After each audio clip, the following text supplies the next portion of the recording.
వాక్యానికి ముందు నేను సాక్ష్యం చెప్పవలసిన వాడిని మర్చిపోయాను కాబట్టి మొన్నటి గృహ కూడికలో కూడా ఈ సాక్ష్యం చెప్పడం జరిగింది. అదేమంటే నేను బెంగళూరు ప్రాంతంలో ది హోరెడ్ తెలుగు బ్రదర్న్ అసెంబ్లీలో ఉంటూ ఆత్మీయ జీవితంలో కొనసాగుతూ ఉన్నప్పుడు మంచి సహవాసం అక్కడ ఆత్మీయంగా ఉన్నాను. కొన్ని ఇంటి పరిస్థితులను బట్టి నేను ఆ ప్రాంతాన్ని వదిలి అనంతపూర్లో మామగారి ఇంటికి రావడం జరిగింది. తరచుగా ప్రభు సన్నిధిలో ఎల్లప్పుడూ ప్రార్థన చేస్తూ, ప్రభా నాకు మంచి మందిర సహవాసము దయచేయండి అని ప్రార్థన చేస్తూ ప్రతిరోజు బండి వేసుకొని ఈ పరిసరాల్లో తిరుగుతూ ఉండేవాడిని. అలాగ ఒకరోజు తిరుగుతూ ఉన్నప్పుడు అక్కడ ఒక మంచి బోర్డు కనపడింది. ఏమిటంటే good news Christian brother assembly. ఆ గుడ్ న్యూస్ అన్న పదం నాకు చాలా నచ్చింది.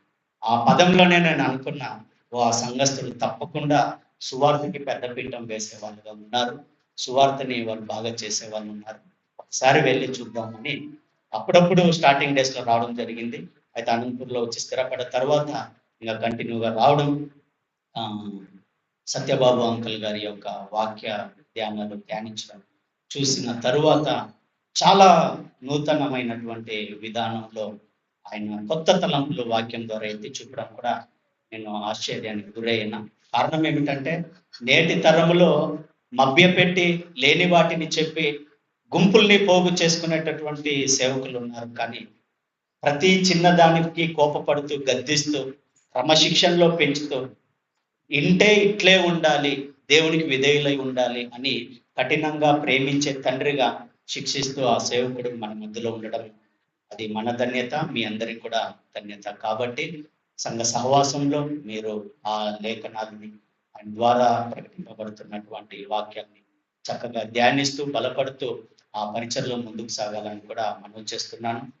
ప్రభు నన్ను కూడా ఆ సహవాసంలోకి పిలిచి అట్టి వాక్య మేలులు పొందుకోవడానికి కృపనిచ్చిన దేవుడికి వందనాలు తెలియజేస్తూ, మీకు అందరికి కూడా ఆ ప్రత్యేకమైన వందనాలు తెలియజేస్తూ ఈ సాక్ష్యం నేను ముగించుకుంటాను.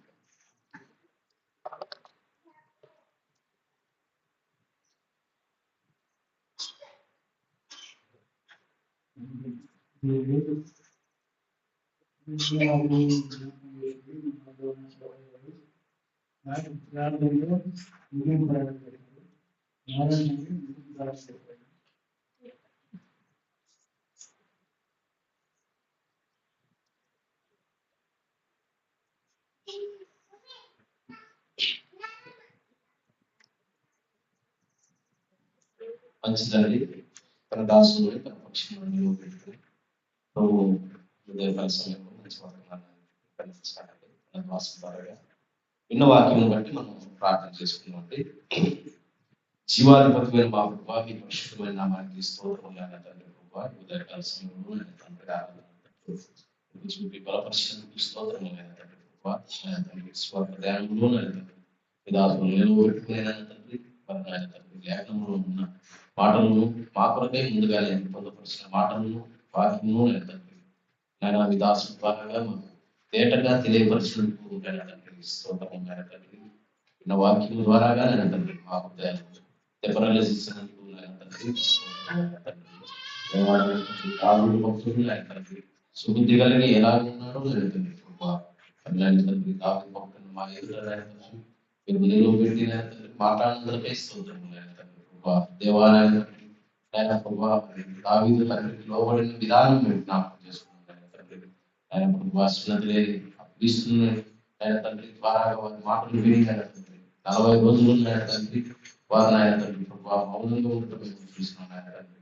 అయితే ఆయన తండ్రి దేవాది దేవుడు తండ్రి తోడుగా ఉండి తండ్రి మిమ్మల్ని ఆయన తండ్రి ఆయన ఆ క్రీస్తు ద్వారా విన్న మాటలను బట్టి ఆయన తండ్రి ఆయన సున్నతి లేని క్రీస్తులు నిందించినట్టు ఎవరు ఆయన అనే మరి కాఫీ భక్తులు ఆయన తండ్రి ఆయన ఎదిరించిన విధానం ఆయన తండ్రి ఆయన చేతులు జరిగించిన కార్యము జ్ఞాపకం చేసుకున్నాను.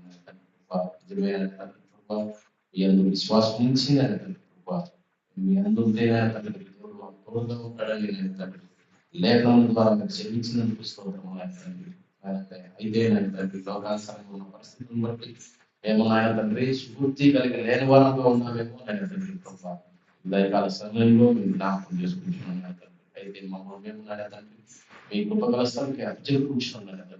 మంచి మంచి బుద్ధి కలిగిన తండ్రి, సుబుద్ధి కలిగిన తండ్రి ఉండేవారిని మమ్మల్ని బలపరచని వినిపిస్తున్నాను తండ్రి. కృప వాక్యం చేసి బలపరచని స్తోత్రం తండ్రి. దేవా మీ దాసుని జ్ఞాపకం చేసుకున్నాను తండ్రి. సంఘ కాపులు ఉన్నాడు తండ్రి, అనారోగ్యంతో తండ్రి. కృప ఈరోజు ఈ దినం కాడ మందిరానికి రాలేకపోయినాడు తండ్రి. కృప ఆయనకు మంచి ఆరోగ్యం దయచేయమని ప్రార్థిస్తున్నాను తండ్రి. కృప అదే క్రమంలో నేను తండ్రి ఆయన కుటుంబానికి రావాల్సిన ప్రతిఫలం దయచేయమని ప్రార్థిస్తున్నాను తండ్రి. అదే క్రమంలో నేను తండ్రి కృప సంఘానికి రాలేని వాళ్ళని కూడా జ్ఞాపకం చేసుకున్నాను. చిత్తానుసారంగా మనకు సమయాన్ని వారికి దయచేసి నడిపించమని ప్రకటించుకున్నాను తండ్రి. నేను కృప మరి అదే రీతిగా తండ్రి వారి పీటర్ వారి తాలూకున్నాడు తండ్రి, వారి బంధువులను జ్ఞాపకం చేసుకున్నాడు తండ్రి. వెలుగుల గ్రామంలో తండ్రి జరిగిన విషాదాన్ని నేను మీ కృప కలస్తాను జరుపుకుంటున్నాడు తండ్రి. కృప నేను తండ్రి ఒక ఊరిలో నేను ప్రభా నేను తండ్రి ఆ విషాదం నుంచి నేను తండ్రి అందరినీ హృదయాల్లో నేను తండ్రి కృప నెమ్మదిని దయచేయమని ప్రార్థిస్తాను తండ్రి. కృప ఆయన తండ్రి కుటుంబాల్లో నేను తండ్రి ప్రతి ఒక్కరు నెమ్మది లేక నేను తండ్రి ఇబ్బంది పడుతున్న వారిని మీరేనా తండ్రి కృప కలస్తాను జీవించి బలపరచమని పిలుపుకుంటున్నాను తండ్రి. అలాగే తండ్రి ఆయన కృప 8 మంది నాయన తండ్రి ఆయా పేరులో తండ్రి మరణించి ఉన్నారు నాయన తండ్రి. కృప మరణించిన వారిని కూడా జ్ఞాపకం చేసుకున్నాయన తండ్రి. ఆయన ఈ భూమి మీద నాయన తండ్రి వారిని ఉన్నప్పుడు నాయన తండ్రి మీ సువార్త విని ఉంటే నాయన తండ్రి కృప అంగీకరించి ఉంటే నాయన తండ్రి కృప వారిని కూడా నాయన తండ్రి వారి ఆత్మను రాజ్యంలో నాయన తండ్రి కృప మీరే చేర్చుకుని వేడుకుంటున్నారు తండ్రి. నెమ్మదిని తెలిసి ప్రార్థిస్తూ చేయవలసిన మమ్మల్ని అందరినీ కలుస్తాం మా ప్రభుత్వం రక్షించండి. యేసుక్రీస్తు వారి పరిశుద్ధమైన నా స్తోత్రం గురించి ప్రార్థించి ఈ కూటమి తీసుకుంటున్నాం తండ్రి.